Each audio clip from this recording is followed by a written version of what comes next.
Dalam banyak kesempatan diam itu jauh lebih selamat daripada bicara. Makanya pilihannya dari Nabi, semoga Allah merahmati orang yang kalau bicara benar sehingga dia mendapatkan ganjaran kebaikan, atau diam sehingga dia selamat, kata Nabi di hadis yang lain. Jadi nggak ada pilihan bicara yang buruk gitu kan? Ya. Oke, saya kira kita sudah cukup membahasnya itu, karena soal bicara yang baik ini yang hadir lebih tahu daripada saya mungkin, saking seringnya diceramahi soalnya. Yang kedua, instruksinya Nabi, fal yukrim jarahu, hendaknya dia memuliakan tetangganya. Memuliakan tetangga itu caranya gimana sih? Memuliakan tetangga itu misalnya kalau dia butuh sesuatu kita bisa bantu, kita bantu. Umpamanya dia sakit, kita menjenguk. Nah, ini ada orang sekarang tetangganya meninggal baru dia tanya, sakit kok?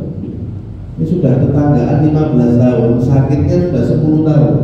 Baru tahu tetangganya sakit pas harinya tetangganya meninggal. Lah kemana aja? Orang sekarang itu prinsip bertetangganya gitu. Kamu tidak usah ngurusi saya tidak ngurusi kamu. Itu udah tetangga terbaik di zaman ini. Padahal harusnya dia butuh sesuatu kita bantu, kita tahu keadaannya dia, kita bersabar kalau tetangga kita mengganggu kita, dan kita menahan diri untuk tidak mengganggu dia. Ada satu cerita dari Imam Malik bin Dinar. Malik bin Dinar ini punya tetangga orang Yahudi, bencinya luar biasa sama Islam. Si orang Yahudi ini dia bikin kamar mandi pas satu tembok sama kamarnya Malik bin Dinar. Kemudian di bagian bawahnya dibolongi, jadi apapun aktivitasnya dia di kamar mandi itu, airnya masuk ke kamarnya Malik bin Dinar. Bukan sehari, 2 hari, lama ini berlangsung. Tapi dia tidak pernah lihat Malik bin Dinar datang ke rumahnya dia marah-marah. Malah dia yang penasaran, akhirnya tanya, Malik bin Dinar, ini kan rumah kamu benar ya, posisi kamarnya sebelah sini, ini benar katanya. Saya bangun kamar mandi itu bawahnya saya bolongi, pas nembus ke kamar kamu, masuk enggak air-airnya, kotorannya? Masuk. Nah, kok kamu nggak pernah negur saya? Oh, karena kata Nabi saya, maka Nabi Muhammad wal yaumil akhir, kalau yukrim jarahu, maka hendaknya dia memuliakan tetangganya. Akhirnya orang Yahudi ini malah masuk Islam berkat akhlaknya Malik bin Dinar. Jadi kita bersabar ketika diganggu oleh tetangga kita, dan kita tidak berbalik mengganggu dia. Kita berbuat baik kepada tetangga kita, dan jangan berharap tetangga kita berbuat baik ganti kepada kita. Jadi ada orang itu levelnya kalau berbuat baik masih manusia sama manusia. Dia minta bantuan saya bantu. Ini nggak bilang terima kasih nanti, langsung pergi aja. Besok balik minta bantuan lagi, walaupun kesel saya kasih yang kedua kali. Mungkin terima kasih yang sekarang. Enggak juga ternyata. Datang yang ketiga, jangan harap saya bantu lagi. Kenapa ini orang nggak tahu menghargai kebaikan orang lain? Ada orang berbuat baik levelnya dia sama Allah Subhanahu wa Ta'ala. Orang datang minta bantuan dikasih, nggak terima kasih ya. Besok datang lagi kasih lagi, datang lagi kasih lagi. Kenapa? Karena ganjaran dari Allah nggak tergantung sama terima kasihnya dia kan. Pernah baca ayat Quran, Allah berfirman, siapa yang membantu orang lain kemudian orangnya berterima kasih maka pahalanya 1000 kali lipat. Pernah? Hataman bolak balik di masjid ini nggak ada ya. Atau pernah dengar hadis Nabi, siapa yang membantu orang lain kemudian kebaikan yang diapresiasi maka dibangunkan rumah di surga? Tidak ada. Itu di kitab hadis palsu aja ada. Saking palsunya. Karena nggak ada hubungannya antara ridho dan ganjarannya Allah sama terima kasihnya orang itu. Orang-orang yang levelnya interaksinya adalah dia dengan Allah, dia nggak memperdulikan lagi.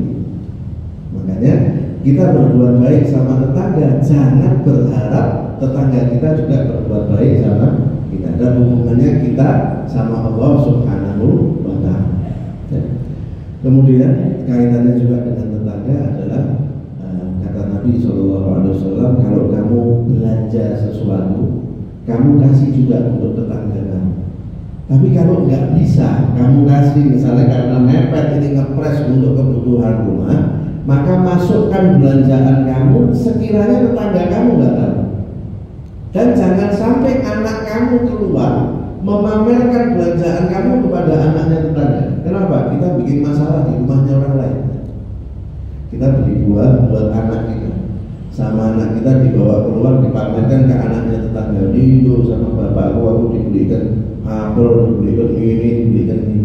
Anak tetangganya kan kepengen kan minta sama bapak ibunya, belum tentu bisa belikan bapak ibunya.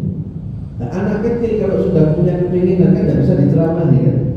Tidak apa-apa, nah, kita itu hidup zuhud. Zuhud itu masalah apa Pak? Tanya kan. Tidak ngerti suruh zuhud, suruh sederhana. Tidak mau, kan punya kemauan harus dituruti. Padahal bapak ibunya belum tentu sanggup. Akhirnya kita bikin ribut di rumahnya orang lain. Dan masukkan sekiranya tetangga kita gak lihat, jangan sampai kita membuat sakit hati, sedih dengan perasaannya orang lain, terutama tetangga kita. Nah, itu termasuk memuliakan tetangga. Sekarang kita masuk yang ketiga. Ini yang mau saya bahas sebetulnya. Kata Nabi SAW, siapa yang beriman kepada Allah, beriman kepada hari akhir, maka hendaknya dia memuliakan tamunya. Sekarang kita harus tahu dulu, gimana sih caranya memuliakan tamu. Cara memuliakan tamu itu kalau katanya para ulama, kita simpulkan aja. Yang pertama misalnya kita menemui tamu kita itu dengan wajah yang berseri-seri. Siapapun tamunya, mau orang penting, orang biasa, tokoh, bukan tokoh, orang kaya, orang fakir, kita temui dengan wajah yang berseri-seri dengan gembira. Kemudian kita ajak dia untuk bicara juga hal-hal yang menyenangkan. Orang bertamu ke rumah kita, itu mungkin dia sumpah di rumahnya, mungkin banyak masalah di rumahnya, kepingin lupa sebentar dari problemnya dia, akhirnya berkunjung ke rumah kita. Jangan begitu masuk rumah kita diingatkan sama masalahnya dia. Iya ya Allah, saya kalau lihat kamu ini, ingat bapak kamu yang baru menikah. Sakit apa toh itu sebetulnya? Orang sudah bisa move on, sudah bisa nerima kematiannya orang tuanya, kematiannya keluarganya. Datang ke rumah kita kulik-kulik lagi soal itu, sedih lagi. Ini orang mau bolongkan kepala ini. Ini orang mau bersihkan kepalanya, dia mau lupa sama kesedihan dan problemnya dia. Datang ke rumah kita malah pulang nambah masalah. Datang, kemudian kita sambut, kita ajak bicara yang enak-enak, yang menyenangkan. Kemudian begitu dia datang, dia masuk, dia duduk, jangan lama-lama langsung keluarkan suguhannya. Jangan udah diajak ngobrol dulu dari Solo sampai Jakarta, ini tamunya setelah asam lambung. Itu tamunya mahnya umat keluar dari rumah kita nyebrang UGD ya. Nah begitu dia datang, sehat-sehat, kamu duduk dulu, saya tak ke belakang sebentar, langsung keluarkan suguhannya. Jangan nunggu tamunya sudah lemes, sudah tidak ada tenaganya, sudah kurang gula, sudah langsung dikeluarkan apa yang mau kita suguhkan ya. Kalau seandainya tamunya lebih dari satu orang, nah, kemudian ini janjiannya misalnya jam 11, dari 5 orang yang janjian, 4 orang datang tepat waktu, ada 1 orang yang telat. Ini yang ditunggu yang telat apa disuguhkan dulu untuk yang sudah datang. Suguhkan dulu untuk yang sudah datang, yang telat salahnya sendiri. Kecuali yang telat itu kalau misalnya ada mudarat, kalau kita suguhkan sekarang, umpamanya yang telat itu orang miskin, yang kalau dia datang lihat kita udah makan sedih dia, ya Allah mentang-mentang saya miskin, saya datang telat sebentar aja nggak ditunggu. Nah kalau model itu tunggu sebentar nggak apa-apa. Tapi teori umumnya yang udah datang tepat waktu, ya itu langsung disuguhkan bagiannya mereka, nggak usah nunggu yang belum datang. Ya, itu juga termasuk memuliakan tamu. Nah, kemudian yang kita perlu perhatikan juga, kalau kita ngerti urut-urutan makanan, urut-urutan suguhan itu, nggak apa-apa kita keluarkan sesuai urutannya. Bisa buah dulu, ini buat melambari lambung karena di sini ada sate, tengkleng, nasi mandi. baru nanti makan berat. Setelah makan berat, baru ya makanan penutup, teh dan lain sebagainya. Kalau kita ngerti urut-urutannya yang pas itu gimana, keluarkan sesuai urutannya dapat. Tapi banyak ulama yang lebih memilih untuk mengeluarkan semuanya langsung. Ya makanan kecilnya, ya makanan besarnya, ya cemilannya semua dikeluarkan dalam.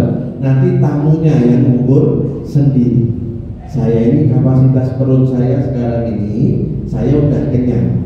Jadi saya tak makan yang makanan kecil itu aja misalnya. Jadi biar tamunya yang mengukur, kita keluarkan aja langsung apa adanya ya. Dan ini penting. Dan kalau adanya cuma itu suguhannya, kasih tahu tamu. Itu bukan tidak memuliakan tamu, justru ngasih tahu bahwa suguhannya cuma ada itu memuliakan tamu.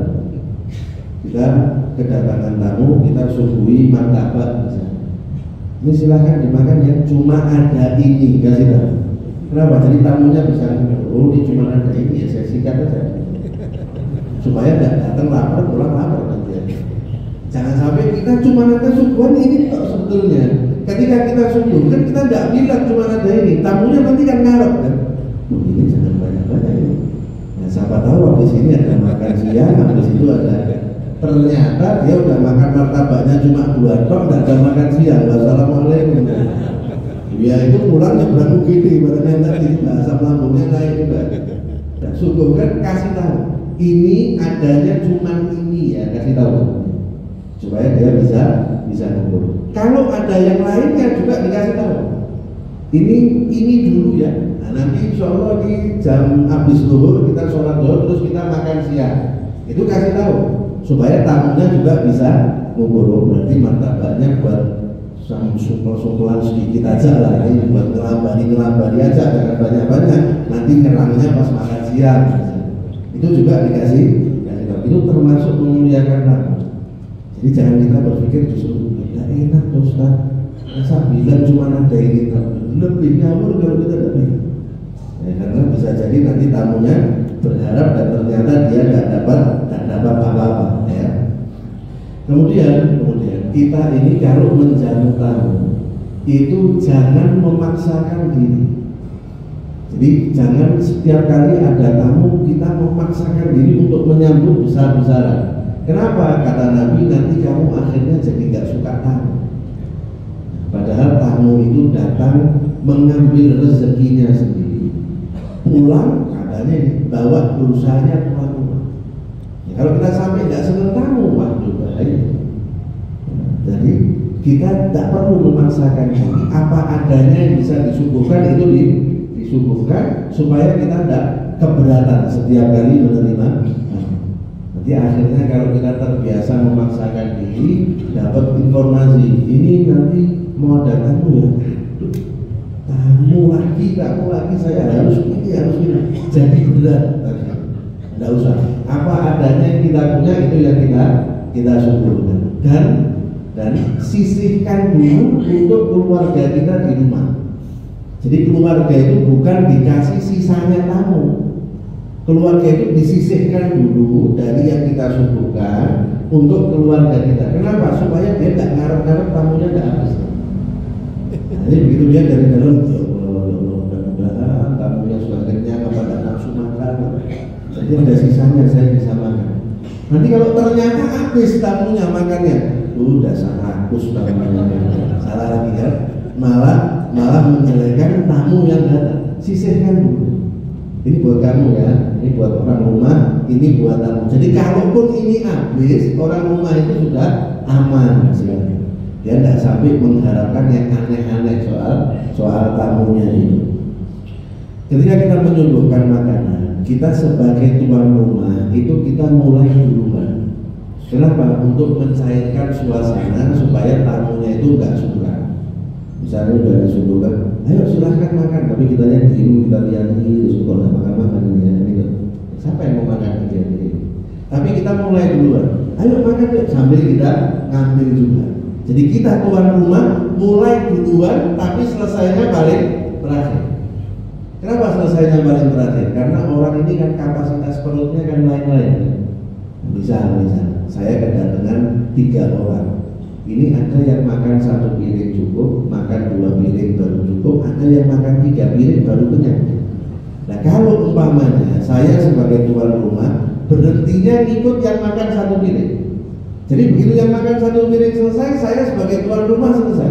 Yang 2 piring sama 3 piring masih cukup, kan belum kenyang. Kita sebagai tuan rumah mulai duluan, selesai terakhir. Begitu kita lihat ada gelagat-gelagat mau udahan ini makannya, kita pulang-pulang. Ini kok saya ditemani makan juga ini. Oh ya kalau dipaksa ya gimana lagi ya. Jadi orangnya kan padahal memang masih lapar. Ya kalau dipaksa saya sebetulnya sudah. Ya sudah yuk temani saya makan. Jadi mulai pertama selesai paling terakhir. Jangan buru-buru diangkat namanya. Begitu yang pertama ini selesai makan langsung dirapikan lagi, masakannya dimasukkan. Yang kedua sampai yang ketiga lagi belum kenyang ya, masih lapar. Akhirnya pulang dari situ masuk Padang, masuk warung Padang, sudah keluar ongkos, bertamu ke rumah kita masih keluar ongkos buat makan siang lagi. Nah, jadi kita sebagai tuan rumah mulai duluan, selesainya paling terakhir. Ya. Kemudian termasuk adab memuliakan tamu itu adalah menunjukkan kesedihan ketika tamunya mau pulang.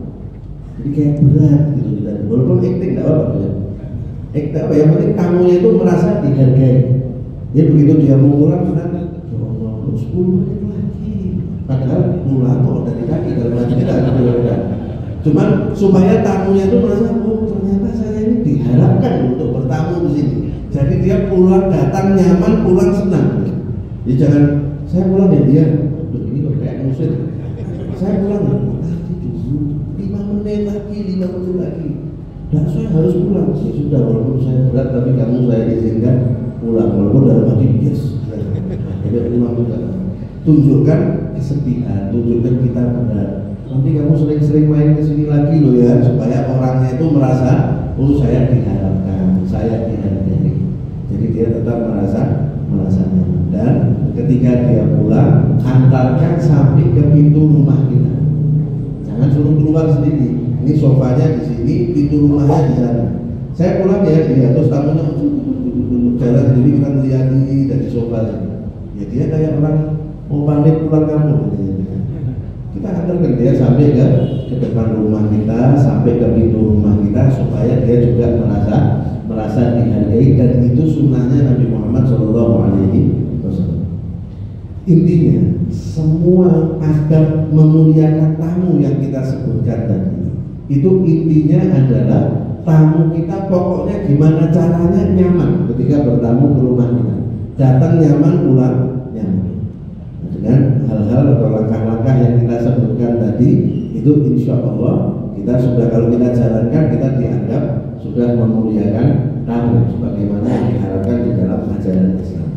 Yang tidak kalah pentingnya adalah adab menjadi tamu. Ini tuan rumahnya sudah beradab bagus, tamunya yang tidak tahu diri ya tidak enak juga ya. Nah, jadi tamu dan tuan rumahnya harus sama-sama tahu adabnya masing-masing.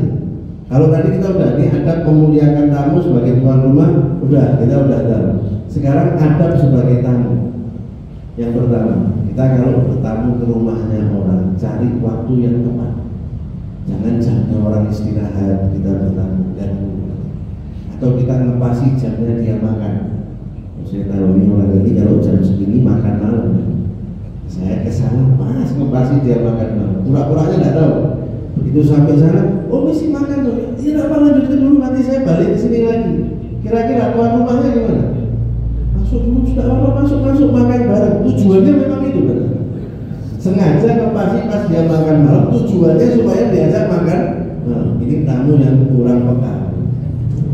Jadi cari waktu yang pas, cari waktu yang tepat, yang tidak di waktu makan, tidak di waktu istirahat, tapi di waktu yang dia memang bisa menerima tamu. Ya, itu satu. Yang kedua, sebelum masuk ke rumahnya orang itu minta izin dulu. Jangan asal nyelonong aja masuk ke rumahnya orang. Dan kalaupun tidak diizinkan, tidak apa-apa, gitu loh ya. Kenapa? Orang itu tidak selalu dalam posisi siap menerima tamu. Jadi kalaupun kita datang ke rumahnya orang, kita minta izin untuk masuk, kata orangnya besok aja kamu datang lagi, jangan sakit hati, jangan bersangka buruk sama orang itu. Mungkin memang saat itu posisinya dia sedang tidak siap untuk menerima kamu. Ya sudah, kalau tidak diizinkan kita pulang. Kata Allah di dalam Al-Quran, itu lebih suci, lebih terhormat untuk kamu dibanding kalau kamu tidak boleh masuk tapi maksa masuk. Suruh pulang, tidak dibuka itu pulang. Dan jangan bersangka buruk sama tuan rumah, jangan bersangka buruk sama orang itu, karena orang itu punya macam-macam alasan kenapa dia tidak bisa menerima tamu di saat itu, ya. Kemudian kita itu kalau mau masuk ke rumahnya orang, ketika kita ngetok pintu, itu jangan berdiri tepat di depan pintu. Kenapa? Supaya mata kita kalau nanti pintunya dibuka, mata kita tidak langsung melihat ke dalam rumahnya dia.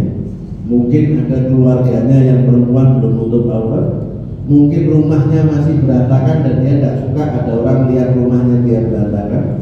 Jadi kalau kita mengetuk pintu rumahnya orang atau ngebel rumahnya orang, kita berdirinya di samping, supaya kalau orang itu buka pintu, kita tidak langsung lihat ke dalam rumahnya dia. Kata Nabi di dalam hadis, kenapa Allah itu nyuruh kita minta izin sebelum masuk? Tujuannya untuk menjaga pandangan kita, supaya nggak langsung melihat ke dalam rumahnya orang lain, ya. Kemudian kita kalau masuk ke rumahnya orang, bertamu ke rumahnya orang, masuk dalam keadaan buta dan tuli, keluar dalam keadaan bisu. Ya, masuk dalam keadaan buta dan tuli, keluar dalam keadaan bisu. Maksudnya kita tidak usah nyentuh rumahnya orang. Oh, ini berantakan di sebelah sana, ini ada sampah numpuk di sebelah situ. Terus kita dengar istrinya misalnya si ngomel-ngomel di dalam, oh ini istrinya galak berarti, dan lain sebagainya. Kita anggap itu tidak pernah ada. Kita fokus aja, kita ke situ mau ketemu sama tuan rumahnya ini kan.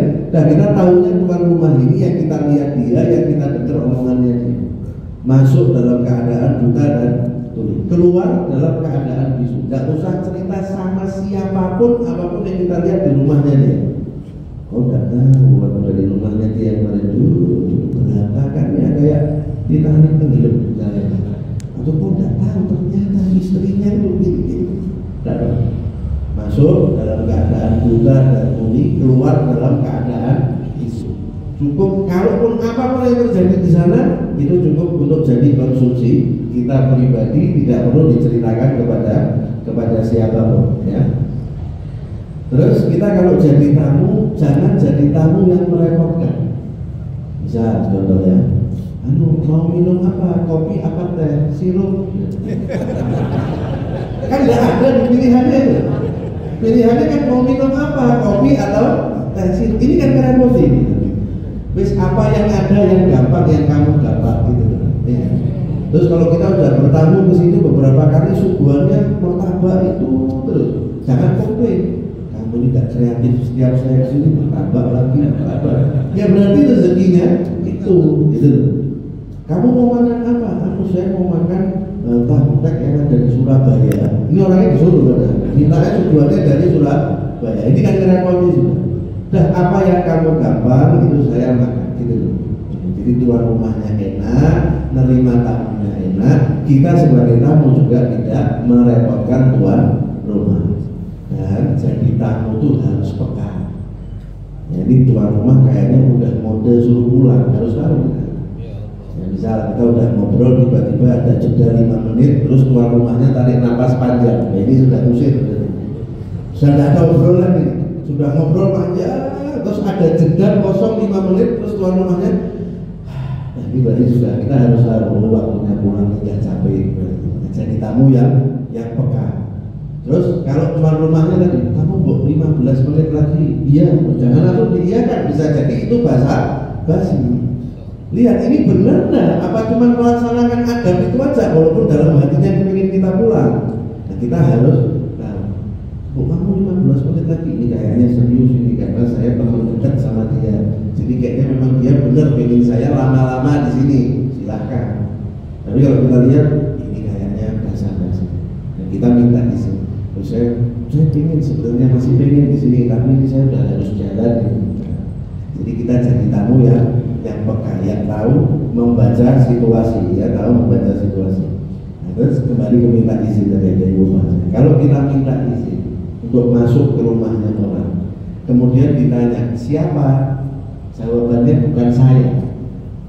Nabi itu pernah sahabatnya mau minta izin masuk ke rumahnya Nabi. Siapa? Saya. Kata Nabi, saya itu siapa gitu ya. Ada ulama kedatangan tamu, ngetok pintu rumahnya. Siapa? Saya. Oh, saya tidak kenal yang namanya saya. Kasih sebut yang jelas siapa nama kita, sehingga tuan rumah itu tahu siapa yang mau masuk ke dalam rumahnya dia. Ini mahram enggak sama keluarganya yang perempuan? Apakah keluarganya yang perempuan itu harus berhijab dulu, harus masuk dulu? Jadi bisa persiapan tuan rumahnya. Jadi jawabnya bukan saya, masa kamu tidak kenal sama suara saya? Ini kuis apa mau bertanya? Jawab yang jelas. Gitu ya, saya bulan. Oh, kamu ya sudah masuk silakan. Ya, itu termasuk adab minta izin. Kemudian ini juga penting. Kalau kita pamit mau pulang, kemudian pas kita mau pulang ternyata masuk tamu lain. Kata yang ulama, jangan langsung buru-buru pulang. Begitu dia masuk, kita ikut duduk dulu sebentar, baru setelah itu kita minta izin lagi untuk pulang. Kenapa? Supaya nggak menimbulkan salah paham. Jadi tamu yang kedua lihat begitu dia datang kita pulang. Oh, ini punya masalah sama saya. Buktinya begitu saya datang dia langsung pulang. Berarti dia nggak suka nih sama saya. Malah tadinya nggak ada masalah, akhirnya ada masalah. Kita ikut duduk lagi sebentar, setelah itu baru kita pamit pulang. Itu untuk menghindari kesalahpahaman. Itu kalau kita jadi tamu ke rumahnya orang. Kalau bertamu nggak usah lama-lama, dan kalau bertamu itu jangan sering-sering. Kata Nabi, zur hibban tazdad hubban.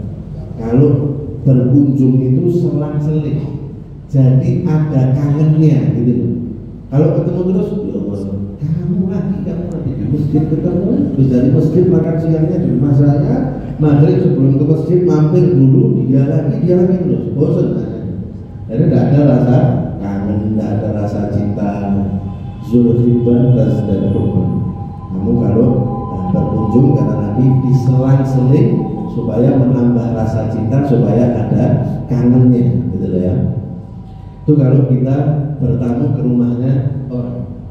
Sekarang yang masih ada waktu sedikit, kalau kita hadir di acara, itu adabnya gimana? Yang pertama, datangnya jangan ngaret. Undangan jam 8, setengah 1 kita baru datang. Jadi cateringnya sudah pulang. Atau undangan jam 8, jam 6 kita sudah sampai lokasi. Itu juga tidak adab juga. Yang punya rumah belum bangun mungkin punya. Jadi terlalu awal jangan, ngaret juga jangan. Paskan aja yang sekiranya ini jamnya segini, ini perkiraan jam segini, tuan rumah juga sudah siap, yang punya acara sudah siap, kita datang. Jadi terlalu awal jangan, terlalu ngaret juga jangan. Itu juga ada. Kemudian kalau kita datang ke satu acara, kita jangan melihat ke tempat duduknya orang perempuan.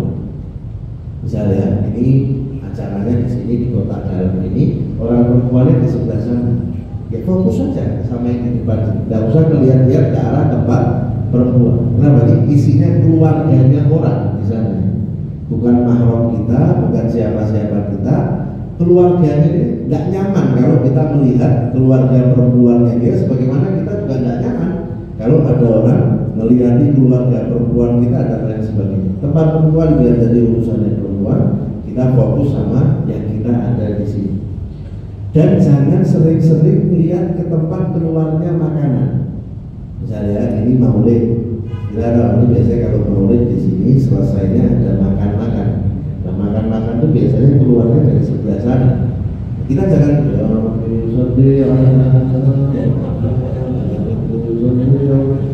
ini kita datang acara maulid bukan pindah meja makan gitu. Nanti makanannya keluar tenang aja. Fokus saja kita datang ke acara itu, pertama memenuhi undangan, kemudian cari keberkahan, masukkan kebahagiaan kepada orang yang mengundang kita dan lain sebagainya. Jadi tidak perlu melihat ke arah tempat keluarnya makanan atau tempatnya orang perempuan dan lain sebagainya, itu tidak perlu. Dan ketika kita datang ke satu acara, kita duduk di tempat yang ada. Apalagi kalau kelar, tidak usah maksa-maksa masuk sampai ke depan. Saya datang, oh yang kosong di sana, ya saya duduknya di situ. Kecuali kalau yang punya acara yang nyuruh maju atau nyuruh mundur, kita nyuruh. Misal saya ngadain acara di masjid ini, kemudian ada orang datang duduknya pas di sofa depannya. Ternyata tamu yang saya tunggu itu baru datang. Saya bilang sama dia, Pak, agak mundur ya. Nurut, jangan tidak nurut. Kenapa? Yang punya acara itu sudah punya konsep sendiri. Yang duduk di sini bulan-bulan, yang di sini bulan-bulan. Jangan sampai kita ngajukan acaranya orang lain. Jadi kita begitu disuruh sama tuan rumah, maju, jangan terus. Waktunya tidak pas itu. Nah, kalau kita disuruh maju sama tuan rumah, maju. Suruh mundur. Karena dia sudah punya urutan sendiri, konsep sendiri, rancangan sendiri mengenai acaranya dia. Jangan sampai kita merusak acaranya orang lain. Itu kalau yang nyuruh, yang punya acara, atau yang dipasrahi oleh yang punya acara. Tapi umpama kita duduk di belakang, kemudian orang di sebelah kita itu, aduh kok duduk di sini, harusnya duduk di depan. Tarik-tarikan, dia mau narik kita duduk di depan. Akhirnya 17-an tarik tampang supaya dia mau nyuruh kita maju di depan. Dia yang punya acara bukan. Dipasrahi sama yang punya acara? Enggak juga, tidak usah dulu. Ya, tidak usah dulu. Jadi duduk di mana ada tempat, di situ kita duduk dan kita nurut sama yang punya acara. Dan jangan memaksakan diri sampai akhirnya membuat orang itu duduknya nggak nyaman. Kita ini kalau datang acara semuanya kepinginnya duduknya nyaman, enak, pulang nggak kesemutan, pulang nggak mati rasa kakinya, menikmati dan lain sebagainya. Kita pengen gitu, orang lain juga pengen gitu.